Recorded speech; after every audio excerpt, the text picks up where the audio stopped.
first thing, and reply with this as best you can. He said that Coach Keefe is obsessed with the game. If you're a point guard, 25 years old, you want a head coach that is just impossible to get out of the gym.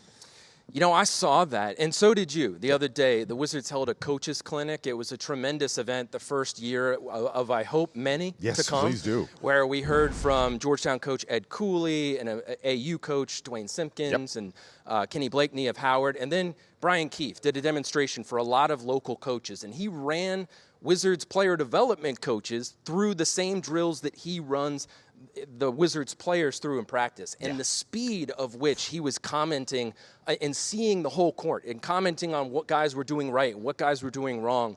It was a different level of basketball knowledge that I personally am used to as someone who studies the game and talks about it professionally. Yeah. This guy has clearly been in a gym for as long as he can remember, and it is a second language for him, basketball and coaching. And I think it's just something that he gets up every day and looks forward to doing. Chase, I told Brian Keefe when that was done, I was like, if I had any more athleticism left in my body at all, I'd be fighting to get on the court with him because he so knows the game. And it's just not about knowing where to be. It's about understanding that the flow of basketball is chaotic. And you've got to be able to perform under pressure when coach is standing over there on the sideline. He's not out on the court.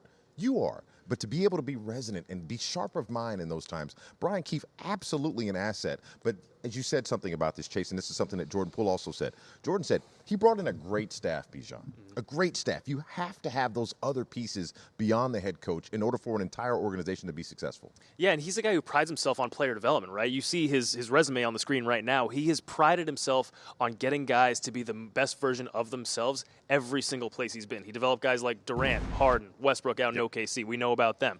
But now it's at a point in his career where he is obsessed with what he calls process over outcomes. I like that. Which is pretty encouraging to hear as a Wizards fan because, yes, every team in the NBA wants to win. They want to win now. But what this organization is trying to do at this stage is get to a point where they can consistently have sustained success. And Brian Keefe is the best possible person to get them there because of the fact that he prides himself on player development. Interesting that you say that because it harkens back to our days in elementary school in math when, you know, you may be good at math, but the teacher always used to say, what? I like that you got the right answer.